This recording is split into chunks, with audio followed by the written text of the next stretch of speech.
You ever wonder why we think a beautiful movie should also have a moral lesson?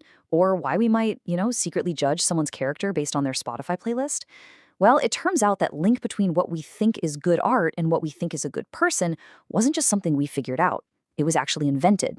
And in this explainer, we're going to pull back the curtain on how the whole idea of good taste was created. Okay, let's kick things off with a question from the legendary novelist Leo Tolstoy. Picture this. He's at an opera rehearsal, and he's just horrified. He's seeing all the money, the incredible human effort, all this sweat and toil being poured into what to him felt like just some light entertainment. And it made him ask this huge question. Why? Why do we do this? Why does art demand so much from us? It's a question that thinkers had been wrestling with for a long, long time. So to get to the bottom of this, we're basically going on an intellectual detective journey. First, we'll look at a time before art with a capital A was even a thing. Then we're going to see how a big shift toward human feeling changed the entire game. After that, we'll watch the rise of this incredibly powerful new concept called taste. And finally, we'll see how art, taste, and morality all got tangled up into the ideas we have today. All right, let's start our investigation by rewinding the clock to the 18th century. Now, this was a period of massive intellectual change, but when it came to the things we now call the arts, they were facing a really big puzzle. And here's the really wild part. They had all the pieces of the puzzle, right? They had poems, they had paintings, music, theater, but what they didn't have was one single box to put them all in. The idea of the arts as this one unified category of human stuff, well, that idea just hadn't been invented yet. So, if they weren't talking about art, what were they talking about? Well, they were way more specific. They might talk about poetry, but usually in the context of rhetoric, the art of being persuasive. Or they dive deep into ideas like beauty or the sublime, that feeling of awe you get when you see a huge mountain range. And a lot of the time, something was judged on how useful it was. A beautiful chair was beautiful because it was, well, a really well-made thing to sit in. The whole approach was kind of fragmented, without one big idea to tie it all together. Okay, so now we get to our first major clue in this whole mystery, and trust me, it's a big one. Thinkers at the time started to realize that if they wanted to figure out what all these different creative things had in common, they had to stop looking at the objects themselves and start looking inward, at us. And this was a game changer. The new theory was that the value of a poem or a painting isn't actually in the thing itself. No, its real value is in the effect it has on you and me. It's all about its power to stir up our emotions, to make us feel something deep. This completely shifted the conversation from the outside world to the inside world of human experience. A French thinker, the Abbé Jean-Baptiste Dubos, just nailed it. He said it was all about the sentiment of the heart and our natural proclivity to be moved. But you can probably see the new problem this creates, right? If art is just about my personal feelings, how can we ever agree on what's good or bad?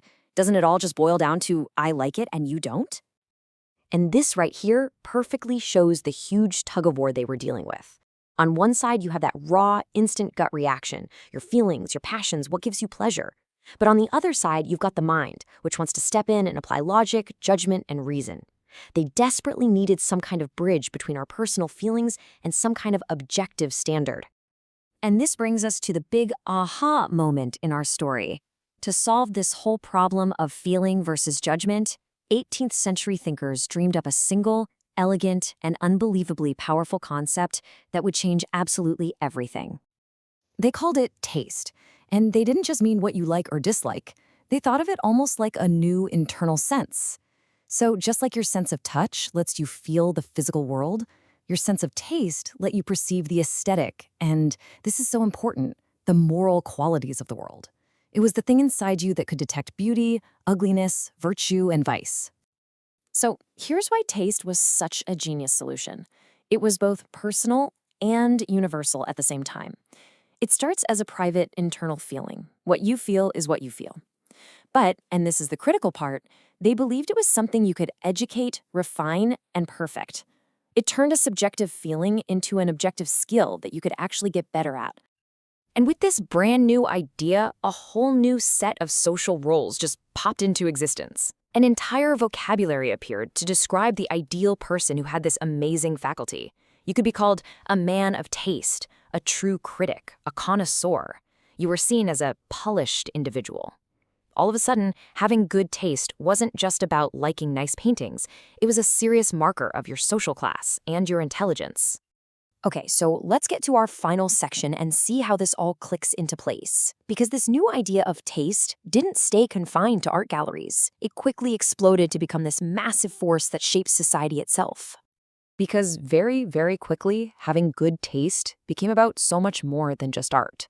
The idea spilled over to define an entire way of life. It was about how you dressed, how you spoke, the jokes you told, how you behaved. It basically became the definition of what it meant to be a good, proper, and civilized human being.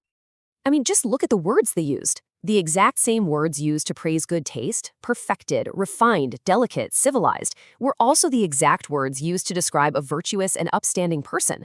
The line between what was beautiful and what was good just completely vanished.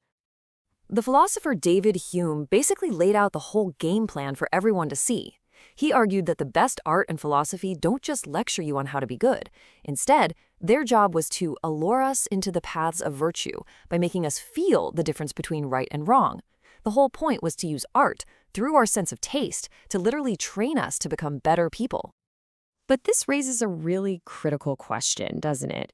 If taste is what defines a civilized person, then who gets to set the rules? You start to wonder, was this whole powerful idea maybe also a very convenient tool for one particular social class in one particular part of the world to say that their values were the right ones for everybody? And don't for a second think this is just some dusty old history. Think about today. When we talk about someone having basic taste in music or problematic taste in movies, aren't we kind of doing the exact same thing? We're making these subtle, and sometimes not so subtle, judgments about their values, their intelligence, maybe even their moral character, all based on the stuff they like to watch or listen to. So, the next time you watch a beautifully made film and you feel that it's also somehow morally good or uplifting, just remember that feeling isn't some universal truth. It's the direct result of a very specific idea invented back in the 18th century that was designed to powerfully link the beautiful with the good. It's an idea we inherited. Which leaves us with one last thing to think about. We've inherited this powerful, often unspoken, assumption that good art helps create good people. But is that actually true? And maybe even more important in our complicated world today, who exactly gets to decide what's good in the first place?